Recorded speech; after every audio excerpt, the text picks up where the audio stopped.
राजस्थान में कई सारे लोग कठपुतलियों का खेल आज भी दिखाते हैं। उनको देखकर मुझे बहुत अच्छा लगता है। ऐसा लगता है कि मानो हम उसी कठपुतली का एक हिस्सा ही हैं।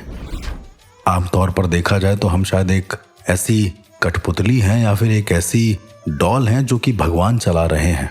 पर क्या होगा अगर यही बागडोर भगवान के हाथों से कोई इंसान चलाने लगे? बहुत अजीब हो जाएगा।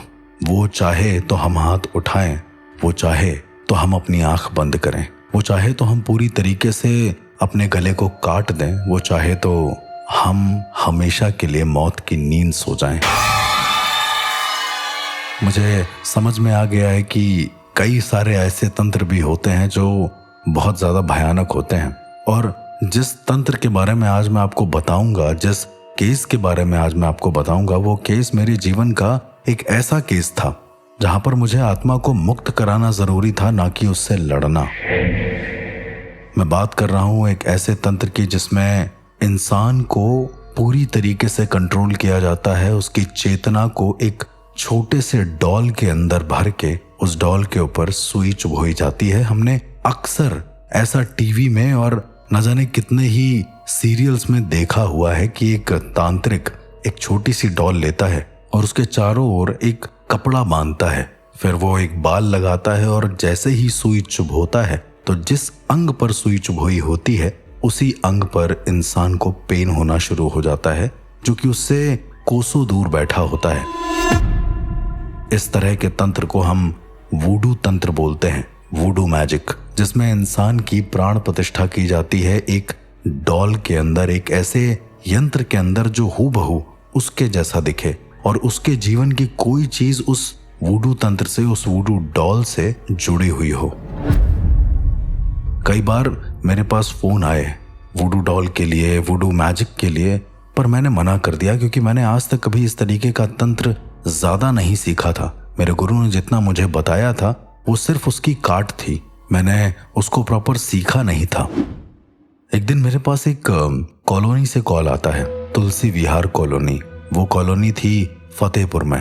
वो लोग कहते हैं कि उनके पूरे के पूरे एरिया में कुछ रहस्यमय स्थिति में लोग मारे जा रहे हैं, बहुत ही बुरे तरीके से, और पुलिस भी इस बात का पता नहीं लगा पा रही है। मैंने पूछा कि क्या हुआ? वो कहते हैं कि एक इंसान ने आत्महत्या कर ली, लेकिन आत्महत्या में बड़ा ही अजीब हुआ। उसने फांसी तो लगाई, लेकिन फांसी लगाने के साथ साथ जब उसकी लाश को देखा गया अंतिम हालत में, तो उसके गले में फांसी लगी थी, लेकिन उसके दोनों हाथ में से एक हाथ में एक दीपक और दूसरे हाथ में एक वूडू डॉल थी जो जल रही थी। और दीपक प्रॉपर अच्छे से जोत लगा कर जला हुआ था, ऐसे जैसे किसी ने उसके हाथ में दीपक को थमा दिया हो। लेकिन उसके घर में आने का कोई भी ट्रेस नहीं था, कोई भी ऐसा निशान नहीं था कि वहां पर कोई चोर उचक्का आया हो। जब सीसीटीवी फुटेज चेक करी गई उस आदमी के मरने की, तो प्रॉपर उस आदमी ने एक हाथ में डॉल ली, एक हाथ में दीपक लिया, और जो फांसी का फंदा था स्टूल पर चढ़कर उसके ऊपर अपने गले को उसने फंसा दिया। स्टूल खिसकाया, वो छटपटाया भी नहीं, ऐसे जैसे वो फांसी में चढ़ने से पहले ही मर चुका हो। और उसके थोड़ी देर के बाद उसकी आंखें जो खुली हुई थी वो भी बंद हो गईं।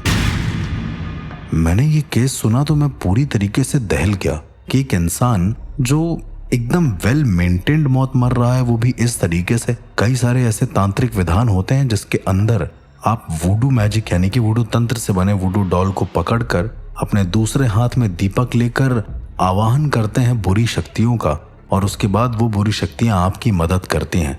पर इस इंसान की तो ऐसी कोई बैक हिस्ट्री थी नहीं। मैं समझ नहीं पाया। मैंने उनसे बोला कि मैं उस कॉलोनी में आता हूं और मुझे एक बार सारा का सारा जायजा लेना है कि एक्चुअली में उस कॉलोनी में क्या हुआ है। अब चूंकि वो शहर मेरे शहर से मात्र 1 घंटे की दूरी पर था, तो मैं कानपुर से निकल गया फतेहपुर। जब मैं वहां पहुंचा, तुलसी विहार कॉलोनी देखने में तो बहुत जिंदा दिल लग रही थी, पर पता नहीं क्यों मुझे अभी भी ऐसा लग रहा था कि इसके पीछे कुछ तो है जो छुपा हुआ है। क्योंकि मैंने जैसे ही उस कॉलोनी के अंदर कदम रखा, सारी चीजें बहुत अजीब हो गईं। ऐसा लगने लगा कि हर घर में कुछ तो ऐसा है जो अजीब है। हर घर पर किसी तरीके का तांत्रिक कवच लगा हुआ है। तांत्रिक कवच तब लगता है जब कोई इंसान आपके घर पर किसी बुरे तंत्र को करने की कोशिश करता है, और जब वो तांत्रिक कवच लगता है तो साधक को एंट्री करते ही दिख जाता है। लेकिन ये कैसा मोहल्ला था? इस मोहल्ले के हर घर में तांत्रिक कवच लगा था। मैं जितने भी एरिया में जा रहा था उस एरिया में तांत्रिक कवच था, यानी कि उस मोहल्ले में हर एक इंसान पर कुछ ना कुछ है। खैर, वहां के लोग बहुत ही नॉर्मल थे, तो मैंने उनसे बोला कि आज रात मुझे यहाँ पर ध्यान करना है। इस मोहल्ले का जो भी सेंटर है मुझे वहां पर लेकर चलिए। उस मोहल्ले के बीच सेंटर में जाकर मैंने अनुष्ठान किया, बंधन अनुष्ठान, जहां पर मुझे पता चल सके कि ये कवच किसने लगाया है और उस कवच को तोड़कर मैं अपना रक्षा कवच मोहल्ले वालों के ऊपर बना सकूं। मैं कुछ हद तक सक्षम भी हुआ, पर उस रात बहुत अजीब हुआ। अगली सुबह उस एरिया का एक इंसान आकर कहता है कि आप आए हो, आज ही की सुबह 5 मौत हो गई है, जो बहुत ज्यादा भयानक है। मैं बिल्कुल शॉक में आ गया कि मैंने तो सिर्फ बंधन हटाने की प्रक्रिया करी थी, यहां पर ये क्या हो गया? तो वो कहते हैं कि आप खुद ही चलकर देख लीजिए। मैं जाता हूं तो मैं क्या देखता हूं कि पहला इंसान मेरे ध्यान केंद्र से लगभग 500 मीटर की दूरी पर एक दीपक नाम का इंसान था। कॉलोनी के लोग बता रहे हैं कि वो बहुत मिलनसार युवक था। उसने अपने फ्लैट की बालकनी से छलांग लगा दी। किसी ने उसे चिल्लाते हुए नहीं सुना, बट एक धीमी सी आवाज, जैसे बॉडी गिरती है ठीक वैसे ही। और उसके बॉडी के पास एक गुड़िया जल रही थी, जिसकी टी शर्ट, बाल और चेहरा हूबहू दीपक के जैसा था। शहर वाले ये देखकर बहुत ज्यादा हैरान हो गए थे कि आखिरकार ये हो क्या रहा है उनके सामने।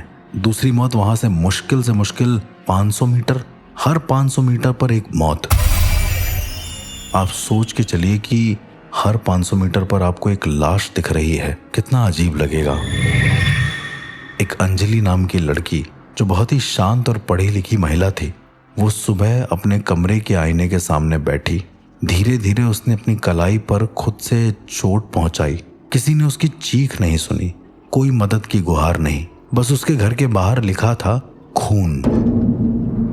जब सबने उस घर का दरवाजा तोड़ा तो वो शांत अवस्था में मृत पाई गई, और सामने मेज पर एक छोटी सी गुड़िया, जो उसी लाल सूट में थी जो अंजलि पहनती थी, और वो वुडू डॉल यानी कि वो गुड़िया उस वक्त जल रही थी। मैंने बिना देर किए उस सारे नज़ारे को कैप्चर करा और उसके बाद सीधा निकल गया अगली मौत की ओर।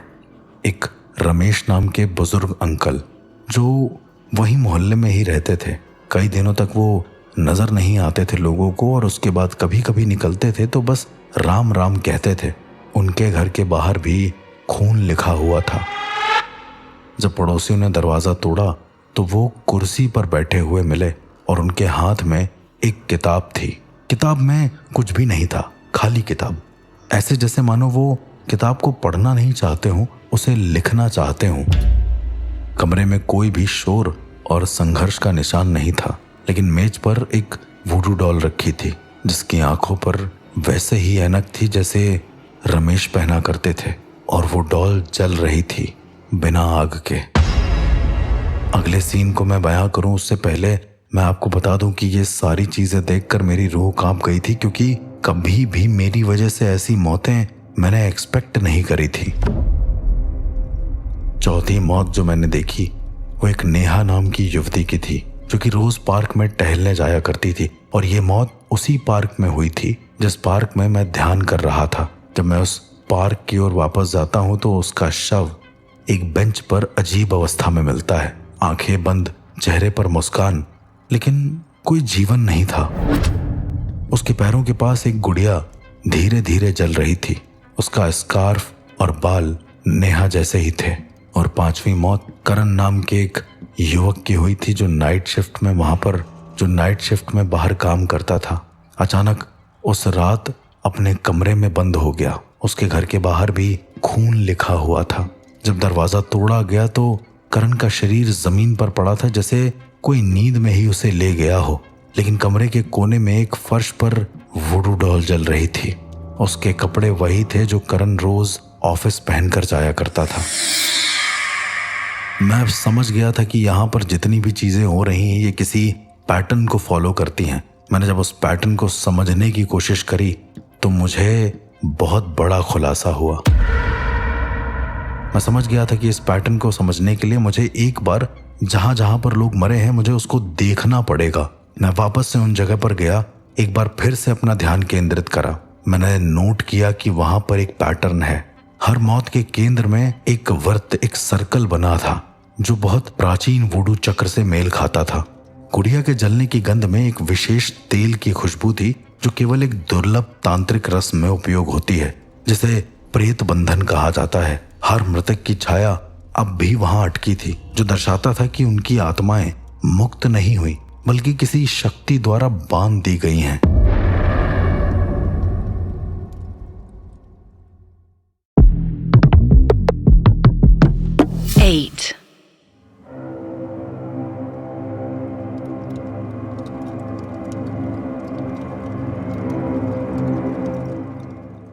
इसके बाद मैंने आत्मबंधन का अनुष्ठान करा और मैंने नोटिस किया कि इस मोहल्ले में एक परिवार है, जोशी परिवार, जो ये सारी की सारी चीजें कर रहा है। लेकिन जब हम लोग उस घर के सामने गए तो वहां पर कोई भी तांत्रिक कवच नहीं था। ये इकलौता ऐसा घर था जिस घर में कोई भी तांत्रिक कवच मौजूद नहीं था। घर का मुआयना करा। मैंने उनसे पूछा कि इस घर में कोई रहता है। उन्होंने मना कर दिया कि कोई नहीं रहता। मैंने मोहल्ले वालों को समझाया कि मुझे किसी तरीके से इस घर के अंदर जाने दो ताकि मैं समझ पाऊं कि क्या हुआ था। मोहल्ले वाले बताते हैं कि इस परिवार ने अपना एक बेटा खोया था जो हादसे में मरा था। तब से ही ये लोग लोगों से कटे कटे रहने लगे थे। जब घर को तोड़ा गया तो घर में कई सारी तांत्रिक किताबें, बाल, कपड़ों के टुकड़े और सैकड़ों अधूरी या जली हुई गुड़िया मिली। मैं समझ गया था कि यही एक परिवार है जो वूडू तंत्र कर रहा है, शायद अपने बच्चे के लिए, और ये यहाँ से छोड़कर कहीं और निकल गए हैं। लेकिन इस वूडू तंत्र ने शायद इस पूरे एरिया को अपना निशाना बना लिया है।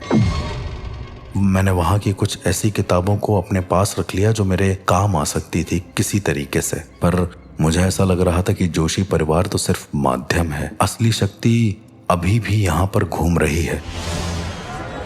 जब मैंने उन किताबों को डिटेल में पढ़ा तो मुझे बहुत अजीब चीज मिली। उसमें एक काले रंग का पत्थर जड़ा हुआ था, एक यंत्र जिस पर लिखा था विनाशाय वूडू तंत्राय नमः।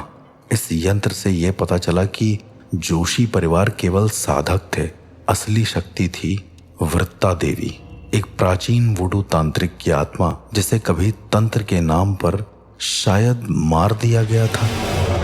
अब उसकी आत्मा इस पूरी कॉलोनी में आ चुकी थी और धीरे धीरे लोगों को अपनी कठपुतली बना रही थी।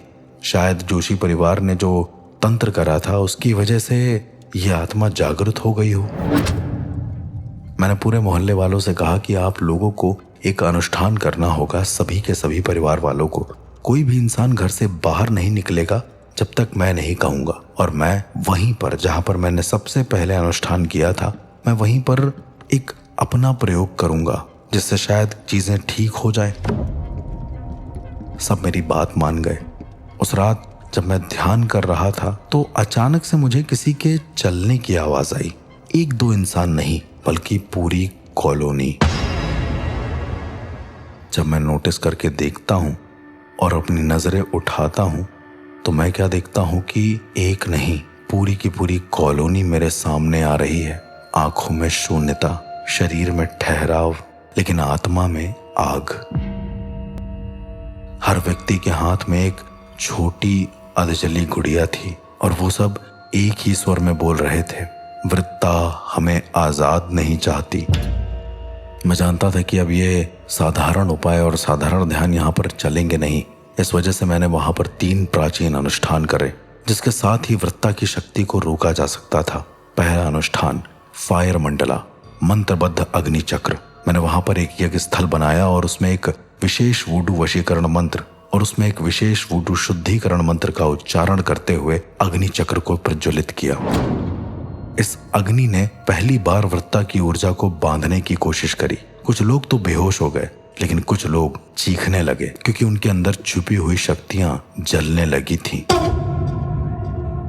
नेक्स्ट अनुष्ठान जो था वो बहुत ही ज्यादा भयानक था। शैडो बैनिशमेंट रिचुअल, छाया विसर्जन विधान। मैंने हर घर की छत पर जाकर एक विशेष दीपक जलाए जो उनके नकारात्मक छाया रूपों को मिटाने के लिए बनाए गए थे। दीपक की लौ एक एक करके उन इंसानों की तरफ मैंने कर दी। जिस पार्क में मैं बैठा था, जिस सेंटर में मैं बैठा था, दीपक की लौ मैंने हर घर से उस घर की तरफ करी। इन सारी चीजों को करने में मुझे कम से कम 4 घंटे लग गए। और इस बीच में वो सारा मोहल्ला सिर्फ उस जगह खड़ा था जहां पर मैं सेंटर में बैठकर अनुष्ठान कर रहा था या फिर अग्नि को प्रज्वलित किए था। उन्होंने मुझे नुकसान नहीं पहुंचाया, बस वो बार बार ये कह रहे थे कि वृत्ता की आत्मा हमें जीने नहीं देगी। और लास्ट एक ऐसा अनुष्ठान जिसके जरिए शायद सब कुछ सही हो सकता था, डॉल लिबरेशन, गुड़िया विसर्जन अनुष्ठान, वुडू विसर्जन का एक ऐसा अनुष्ठान जिसके अंतर्गत मैंने सारी बची हुई गुड़िया को एक शुद्ध हवन कुंड में डालकर मुक्ति का मंत्र पढ़ा। हर गुड़िया के जलते ही रोते रोते हर इंसान वहीं पर बेहोश हो गया और उसके बाद एकदम से शांति हो गई। अगली सुबह तुलसी विहार में एक नई हवा थी। चिड़ियों की आवाज वापस आ गई थी। लोग एक दूसरे को पहचानने लगे थे, पर अभी भी कुछ अधूरा था वहां पर। मुझे लग रहा था कि यहाँ पर एक ऐसी ऊर्जा अभी भी मौजूद है जो अधूरी है, और वो थी वृत्ता की ऊर्जा। लोग तो ठीक हो चुके थे, सारी वुडू डॉल्स भी खत्म हो गई थी, लेकिन वृत्ता की ऊर्जा अभी भी थी। इसके बाद मैंने अपने गुरु का ध्यान किया और मुझे अचानक से गुरुवाणी में एक सेंटेंस सुनने को मिला। मेरे गुरु कहते हैं कि अधूरी आत्मा की पुकार तब तक नहीं मिटती जब तक उसकी पीड़ा को सुना ना जाए। मैंने ध्यान साधना के दौरान वृत्ता से संपर्क किया और उस रात वृत्ता की कहानी का मुझे दर्शन हुआ।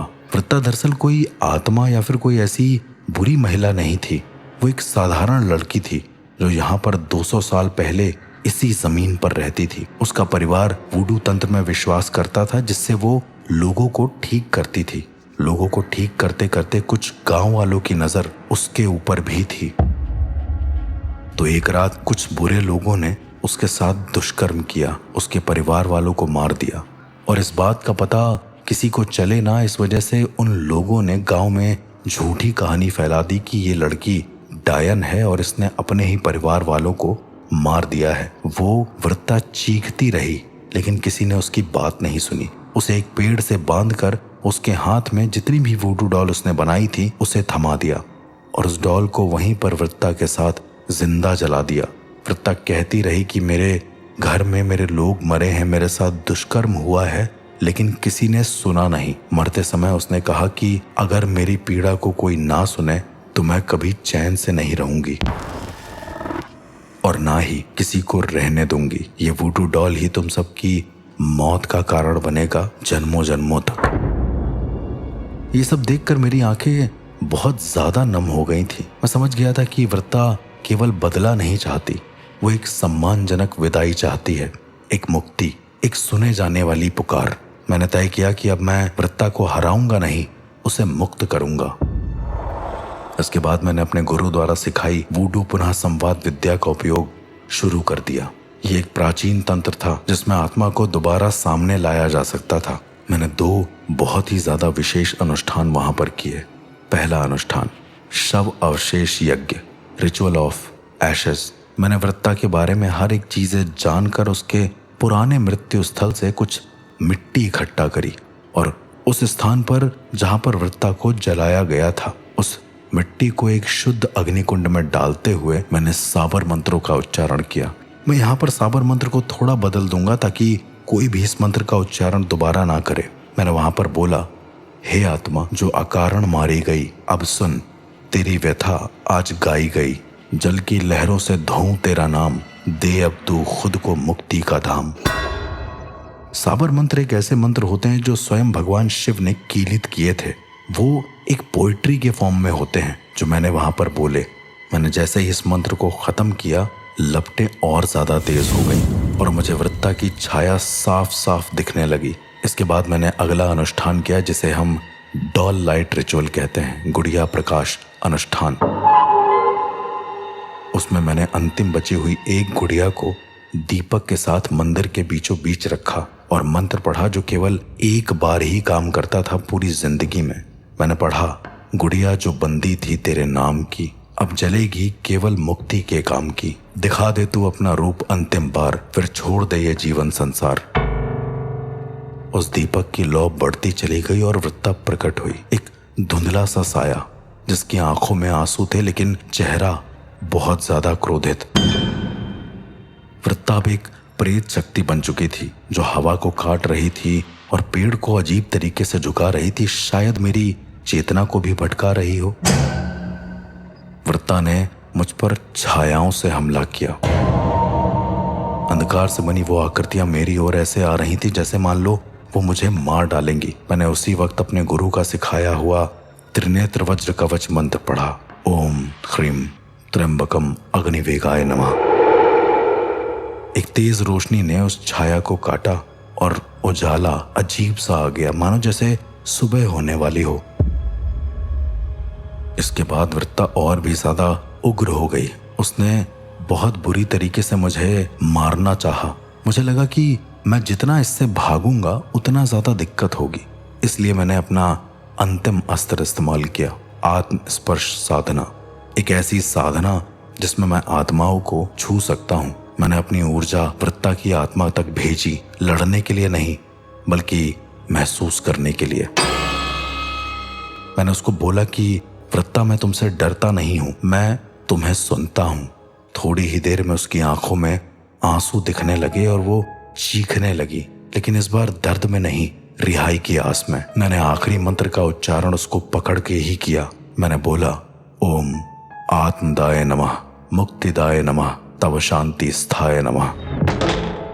वृत्ता की छाया धीरे धीरे हल्की होने लगी, जैसे कोई पिघल रहा हो। अब उसका चेहरा शांत था, उसकी आत्मा अब हवा में घुल चुकी थी, आजाद। अगले दिन तुलसी विहार की हवाओं में एक मधुर सी गंध थी। लोग अब सच में मुक्त हो चुके थे। मैंने आसमान की ओर देखा और मैं मुस्कुरा कर बोलता हूँ, पीड़ा सुनी गई वृत्ता, शायद तुम्हें मुक्ति मिल गई। अब तुम केवल हवा में बसी एक याद हो, और वो भी पवित्र। इस तरह की और घटनाओं के बारे में जानने के लिए सुनते रहिए the real ghost encounters with RJ अर्श।